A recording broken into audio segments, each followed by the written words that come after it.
विद्यार्थियों, पिछले लेक्चर में अपन ने कोष प्रवाह विवरण बनाने का तरीका हॉरिजॉन्टल फॉर्म में, वर्टिकल फॉर्म में समझा। उसके अलावा कोषों के साधन और कोषों के प्रयोग के बारे में जानकारी प्राप्त की और कोष प्रवाह विवरण तैयार करते समय छुपी हुई जानकारी कैसे प्राप्त की जाती है, उसमें स्थायी संपत्तियों के क्रय या विक्रय के बारे में यदि जानकारी प्राप्त करनी हो तो कैसे प्राप्त करते हैं, उसको उदाहरण सहित समझा। आज अपन कुछ और छुपी हुई जानकारियां प्राप्त करने के बारे में जानकारी प्राप्त करेंगे। जैसे विनियोगों में कोई परिवर्तन होता है तो उसकी जानकारी अपन को कैसे मिलती है। तो यदि चिट्ठे में दिए गए दीर्घकालीन विनियोगों के मूल्यों में परिवर्तन हुआ है तो कोष प्रवाह विवरण बनाते समय विनियोग खाता बनाकर विनियोगों को बेचने से कोषों की प्राप्ति या विनियोगों को खरीदने में हुए कोषों के प्रयोग की राशि ज्ञात करनी होती है। उसके लिए इन्वेस्टमेंट अकाउंट का प्रारूप बनाकर अपन ज्ञात कर सकते हैं। जैसा कि आप जानते हैं, इन्वेस्टमेंट अकाउंट बनाना आपको आता है। डेबिट साइड में टू बैलेंस BD लिखते हैं और यदि कोई विनियोग बेचे गए हैं तो बाई कैश लिख देते हैं। जो भी पैसा आता है वो लिख दिया जाता है। इनको बेचने से कोई लाभ हुआ है तो to profit and loss account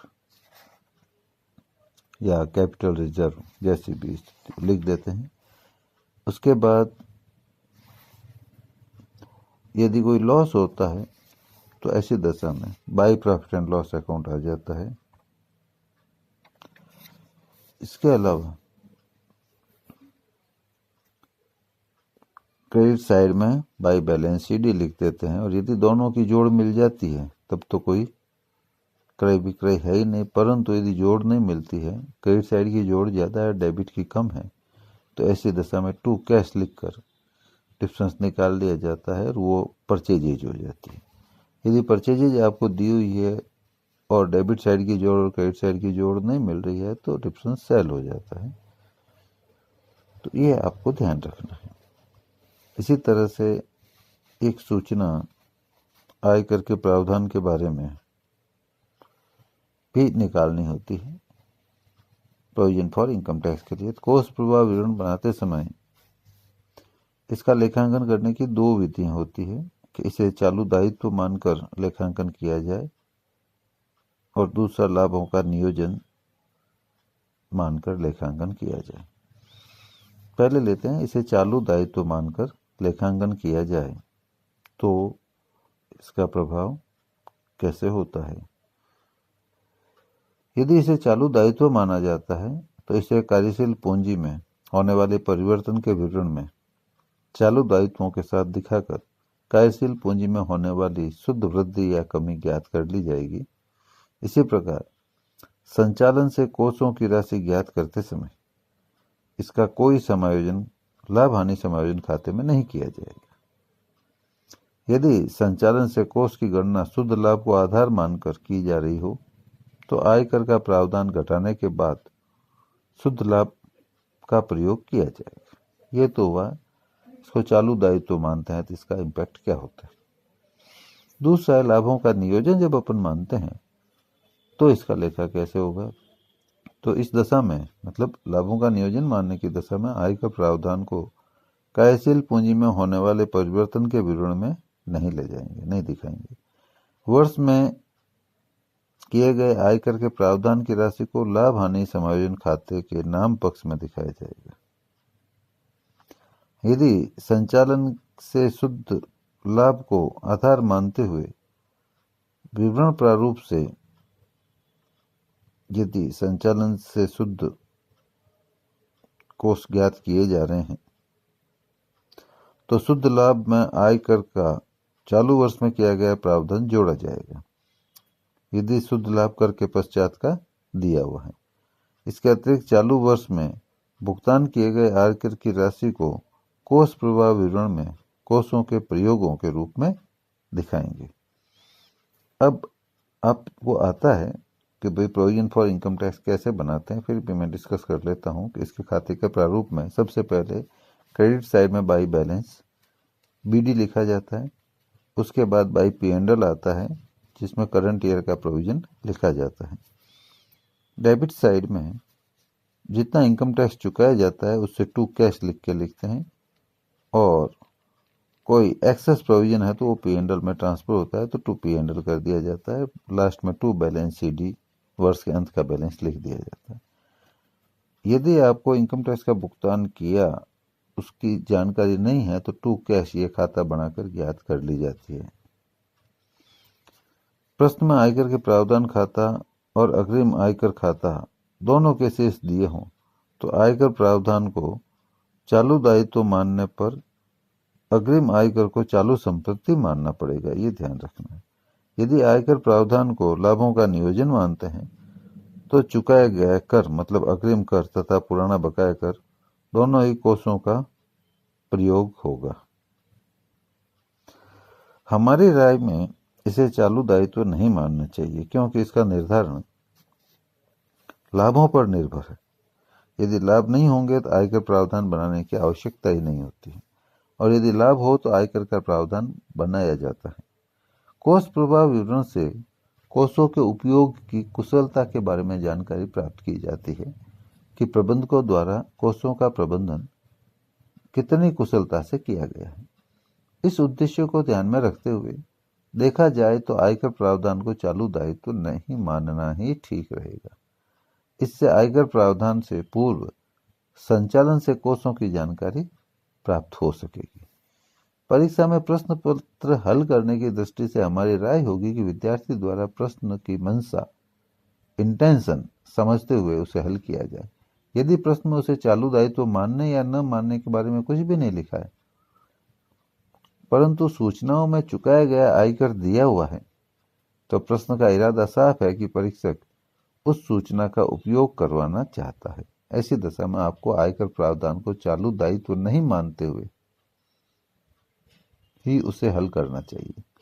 सूचना के अभाव में आयकर प्रावधान को चालू दायित्व नहीं मानना ही श्रेष्ठ रहता है।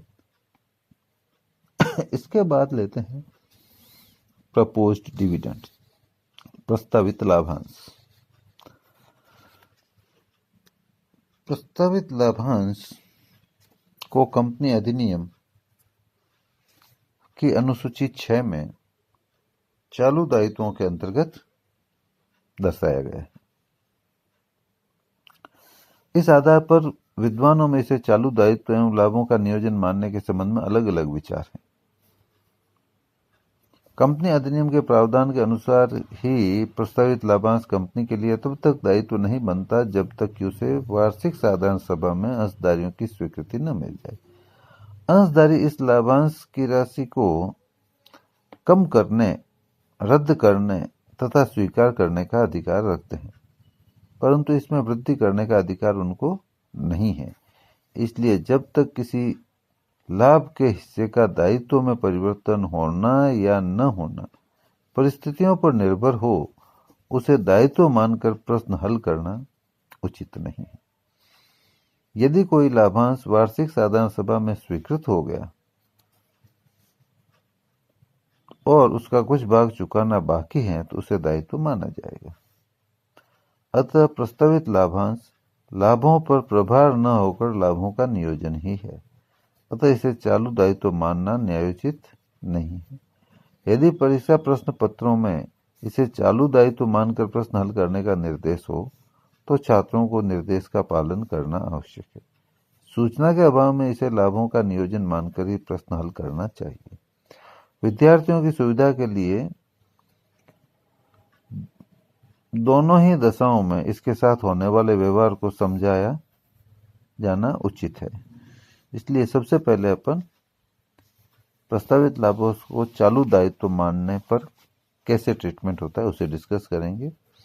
तो चालू दायित्व मानने पर कार्यशील पूंजी में होने वाले परिवर्तन के विवरण में इसे दिखाया जाएगा।